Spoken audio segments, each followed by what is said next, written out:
Good morning, everybody. Oh, thank you. Good morning and welcome back to day 2 of LINX121. If you weren't here yesterday, my name's Jennifer, I'm CCO at LINX, and we had a great day yesterday. Lots of interesting presentations. We had 147 people in the room and between 30 and 40 representatives online watching us as well. So it was a great day of content, and we have more again today. So just to quickly go over a couple of things from yesterday. No fire alarms again today are expected, no tests anyway, so if the fire alarm does go off, please leave. There are some QR codes on your badge which have the agenda and the meeting survey. There's also a sheet of paper on all the tables that has 2 QR codes, one for the survey again, so if you fill that in, you'll be entered into a draw to win some Amazon vouchers. And there's also a QR code to ask questions. So if you'd like to ask a question, either during or after a presentation, you can either raise your hand in the room and somebody will bring you a microphone, or you can use the QR code on the tables and ask anonymously, or you can also add your name there as well. So without further ado, we'll move on to our first presentation, which is our CEO quarterly update from Kurtis. Thank you. Good morning, everyone. I'm Kurtis Lindqvist. I'm the CEO of LINX. So I always struggle a little bit to think of what to say in these presentations to give something interesting and just not numbers. So I thought I'd give a little bit of a summary of the year that was, or the past year, and what we actually managed to achieve throughout the full year, not just a quarter. Some of this is work you'll have seen throughout the year. You'll have seen me or other teams present on them. And so maybe not all of it is new, but I thought it was nice to summarize this a little bit of what we have done. Well, one of the things we did is we got the licensing for Kenya and went live, which was as we talked about, I'm going to come back to that in a second. We had the update on JediX yesterday from Halil. I'm going to talk a little bit about where we are with Nairobi today. We did a lot of work on digital transformation. As you will have known, this is something that we've been doing work on for quite some years. And we moved all the member services to be self-service, which is to the portal. We continue work on the LINX API integration and implementation into the other LINX systems. So we have the LINX API that partners or data centers can consume for consuming services at LINX. And we also provided support for closed user group and a few other services across the LINX API. And in general, we brought a lot more self-service features into the portal. We are going to show a little bit more about actually have a graph on this about how much work we have shifted away from being automated or run through the portal as opposed to the knock-count to do this, which was great. And part of this, we also did a lot of interviews. We do this every year. We tend to do 20 or so deep interviews with members. These are 1-2 hour long interviews. We try to understand members, a wide selection of members' views of LINX and LINX services and try to build on them, and also the member experience. On security, we got the recertification for ISO 27000. This is something we got certified a few years ago, and as part of that, you had to get recertified every year. And then after 3 years, you have to do a full recertification, which is happening this year. On products, we launched Maps. So this is the Microsoft peering service that we have now in London and Manchester and Nova. And this is a way to consume some of the Microsoft cloud services across the exchange. So actually quite a popular service. And we also launched private VLANs between the same members as opposed to just normal private VLANs and closed user groups. We did a lot of work on network capacity upgrades. I'm not going to go through all this. I actually had to shorten this quite a bit, but the engineering team this is something that's probably happening more behind the scenes than is actually visible, which is the one line I had to show. When I cut this out of another internal document, this was several pages long because of all the ISL works that have been gone. So I made this into one single bullet point, so that maybe diminishing the engineering work slightly there, but it wouldn't fit otherwise. But we did a lot of work on this. Nairobi, we completed the build and going live in there in the 3 data centers. We did the MI5 site. Richard talked yesterday about OpenBGPD coming back to having a dual route server software. We redesigned the Nova refresh of the hardware, as well as LINX Scotland. We upgraded some more size to be 400 gig capable, and then the various ISL upgrades, which is 2 more pages. And then, as Halil talked about yesterday, we did the JediX capacity upgrade as well to make sure we can keep up with growth there. On the financial part, this is the unaudited results, so take them for what they are. But we're actually very close to budget, slightly ahead of budget. I think the difference is, well, it's less than 100,000 out of 19.5 million turnover, so I think that's within the acceptable variance range probably. But in general, it was a very good year. One of the interesting things is that we had a lot less revenue from 10 gig than we had expected, but we had a lot more revenue from 100 gig. So the shift between 10 and 100 gig is clearly happening, and we're seeing this quite rapidly, that 100 gig is becoming the new black, if you want.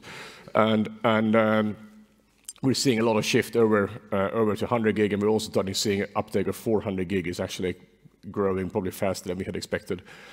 We are seeing more and more members joining at 100 gig, and we're seeing people upgrade from 100 to 400 gig directly. So clearly the capacity driver is happening quite a bit. And I think it's also, as Fredrik talked about yesterday, 400 gig is becoming sort of the scaling factor if you want to send a lot of traffic across this.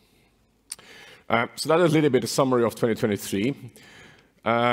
I was going to stop and ask you questions, but also know a little bit constrained for time because we have to start the panel on time. So I'm going to try and push on and do questions at the end. Just some updates on numbers. We keep seeing, as I said, the continued growth across the board, which is probably not surprising. We see, as I said, 100 gig is growing quite a bit. We're now at 400, almost 490. 100 gig ports, we're at 7 400 gig ports. I think we have 5 or so in provisioning, or in various stages of provisioning, so we're seeing quite a bit of growth on the 400 gig side. We have even more in pipeline discussions on that growth. So just in general is up and to the right. On the staffing side, we have some new starters. Tom, that I think you got introduced to very briefly yesterday, who has joined us as digital marketing specialist, and Sudha, who joined us DBRE, so this is her first week, so it's very new. And we had one leaver, which is a very, very long-time member of staff, Jeremy, who left us at the end of the year, or towards the end of last year. And we have one current vacancy, which is the process improvement manager that we posted this week. So generally quite a stable staff situation. LINX Nairobi, it's operational, it's up and running live at the 3 data centers. We had a team go out there for, I think it was almost a week, and met their various data centers and held several events with the Kenyan networks out at the beginning of the year. So we went live end of last year. We now have 14 applications. These are new networks that are joining LINX in Kenya. And then we have, on top of that, we also have quite a few discussions with existing LINX members to join. 2 of these are actually 14 networks joining, so I should say 14 orders. I can't actually remember how many of them are new. Sorry. One more last night, so we have 15 applications now to join LINX Nairobi, so I think that's quite a good start, actually. If you remember what Halil said yesterday about bringing JediX up, that took quite a long time before we had the first networks, and then it started growing quite quickly. Here it has grown really quickly from day one. And a lot of these are networks that don't actually appear anywhere else in Kenya at the moment. So it clearly shows that having this multi-site IX has brought quite a lot of interest from this as well. So we're quite happy we're quite pleased with that as a first week. Now we just need to get them connected up and running and so on to bring that up. LINX Nova, we had a 10-year anniversary at the NANOG, which was 2 weeks ago. And following this and also the network refresh, we also seen an increased demand for 100 gig ports. So we have had a bit of a flurry of orders for 100 gig coming in Nova, which is great to see Nova pick up again and start seeing some growth. So those are 2 IXs to highlight where it's actually seen quite a bit of activity. On fulfillment, I said it was the work we had done on automation, and I think I showed this graph before, but I think it's just quite interesting to see how the various services, as we bring new services that are available on the portal for members to configure or change or do work directly with, it actually takes up quite a bit. And we can clearly see where, is there a laser pointer here? Don't point into remaining eye. clearly this into a point, later point. But you can see when we brought the member port changes became very popular. So we can see when we bring these new services online, they actually get picked up quite quickly, right? So that's there's a bit of a dip in December. Clearly, no one did any work in December, but then it picked up again. So we're quite happy to see these members discovering what they can do in the portal and how much work you can actually do directly without contacting us or have to wait for the NOC to do. Again, I keep showing this graph. We do track the feedback on the various interactions you guys have with us. So this is the member feedback we get after closing tickets. And I keep saying this, that please do fill these out because we do actually read them. If you write comments, I read every single one of the comments that goes in there for all of the queues we have. And we also highlight, they actually send to the board. If the board want to read them, they can. But we do actually analyze this, and we do take this quite serious. So this feedback is actually very valuable to us. So we can learn from the feedback that comes into this when tickets are closed. In general, it's very, very positive feedback, though, by the way. And that's also quite important to say is that a lot of the feedback we get in the written comments are very, very positive. I would actually say the vast majority, if not like 80–90%, is very, very positive comments.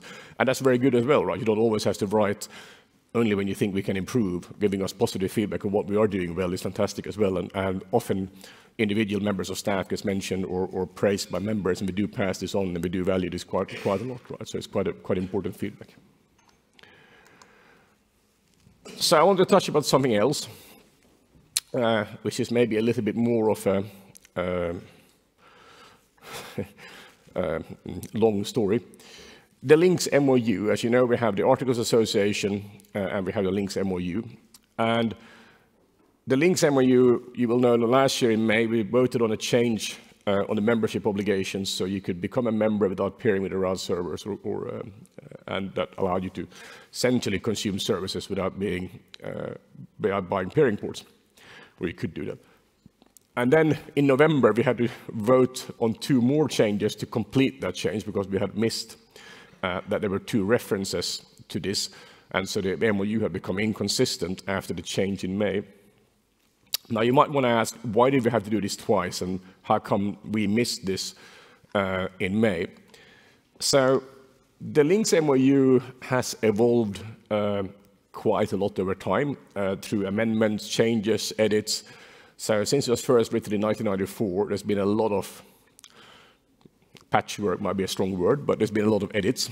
And we also know that MOU actually had some issues probably from the start. There are some things that probably should have been in the MOU that aren't in there.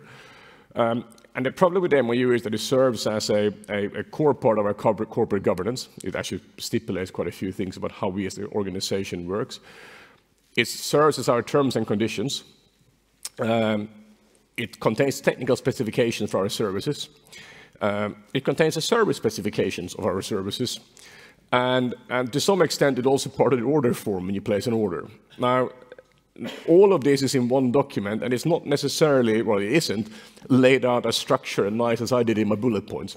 As a matter of fact, there's a lot of cross-references, there's a lot of clauses in various order throughout the entire MOU. And so there's no real structure to it, which is actually why it's actually quite hard to follow the flow in it and to do any of these edits. And that's why we missed that there was these cross-references in a completely different part of the MOU that by pure chance contain a reference back to. It was actually one of the appendixes, or 2 appendixes, that contain a reference back to this clause that we had changed. But it wasn't a reference to the clause, the wording was repeated, which is why we missed it. And part of this is that the MOU also doesn't contain any definitions. So there's a lot of words and clauses in there that aren't actually necessarily defined, or if they are defined, they're defined several times, which makes it even harder to follow. So the MOU is quite problematic. It makes it very hard for us when we do these changes to the MOU, which is why we made this mistake last year, and we had to do it twice. The way the kind of structure increases the risk as the years go by and as we do changes. We saw this last year. We are trying to think of, is there a way we can solve this? And how do we best manage any changes to the MOU going forward? And I'm just going to, the only purpose of this was to flag that we are aware that this was an issue last year. We are aware that this is how the MOU is written. And we're trying to think of, together with the board, what do we do about it? And just last, I wanted to remind you about the LINX strategy. I'm not going to go through the entire strategy presentation again. What I just wanted to say was that we held the strategy sessions last August with the members, and we held another in-person one yesterday before the meeting started, which I had a few members in, and I think that was a good discussion where we presented a strategy, our reasoning for it, and we got some really good feedback from the members and had a discussion around this. We're having a virtual session about exactly the same topic next week. It's exactly the same presentation as in August. I'll come back to why. This is just in case you missed the August sessions, you can join these ones. And where are we in the cycle? So this is what I actually wanted to say was that the LINX strategy cycle, so we have a 3-year strategy that we build. I'm going to come to how we build it. And then every year we evaluate and test the strategy, whether has anything changed, has the environment changed, do we have additional data, and perhaps more importantly, is the strategy delivering what we wanted to deliver? And after 3 years, we summarize this and we start this process over again and do any changes that we believe we have to do. And so the next strategy review is in March, so we're pre that, which is why it's the same presentation as in August, because we haven't actually updated the strategy yet. But we will do that in March, and then we'll have another set of sessions, probably in August again, and then we'll keep this cycle going. So the process, I'm just going to remind you about how we build the strategy. We get all this feedback from the membership survey, market data, member interactions that we have both as LINX staff, the LINX board, which is actually probably the most data we get from these sessions. As I said before, we do know that a lot of members don't want to speak in public about their views or their needs or their plans or consumption for a wide range of reasons. They can be listed companies, they can have internal policies. It might be regarding their competitive plans. They don't want to disclose it in public, but they'll disclose it to us. There's a whole range of reasons, but so we tend to have quite a lot of one-to-one discussions with members who can't speak up in public. That is just the fact it is. And then, we also have the board, who are members in their own right, but who also represent LINX and get a lot of feedback back. All that goes into our analysis of what's happening in the market. We do also have some external analysis, so what happens in the external world. This ranges from macroeconomic environment to technology trends to other things. And that all together forms the strategy based on what we do. And then we go present that to the board, and the board approves it. There are some more slides in the slide deck that is actually the LINX strategy, but I'm not going to go through it because I talked about it before. And instead, I'd like to leave my few last minutes for questions. I'm going to go back. So if you want to look at what this was as a reminder, you can go back. But with that, I was going to end and ask if there was any questions on anything I said. So for the summary of 2023, it was the where we are, there was the MOU, there was the, no, okay. Great, then we have even more time for the panel session. So I will get off the stage. Jen is looking at me, so I better go down then. Thank you.